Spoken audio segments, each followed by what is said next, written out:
àṣẹsọ́nà mi wá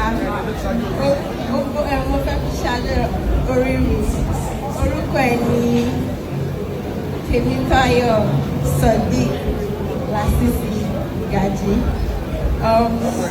He's from Ishiwo and he's a businessman, and I call him my baby, my love, my bestie, my love, my jagaban. Don't get it twisted, love is a beautiful thing. It's Don Jazzy again. My sweetheart, the air that I breathe, the sugar in my tea. Daddy àti mommy ṣe fọwọ́ sí. Daddy àti mommy oníṣẹ́ fọwọ́ sí. Ẹ fọwọ́ sí. Ẹ fi gbogbo ara sí. Ẹ bá mi kúnlẹ̀ síwájú daddy àti mommy. Kneel down in front of them. Ẹ bá mi súre fún wọn. Ẹni wá jọ yàrá wọn kalẹ̀. Èdè àìyedè ò ní wọ àárín wọn. Wọ́n ti gbégbèsè ilé ni wọn ò ní tọrọ jẹ.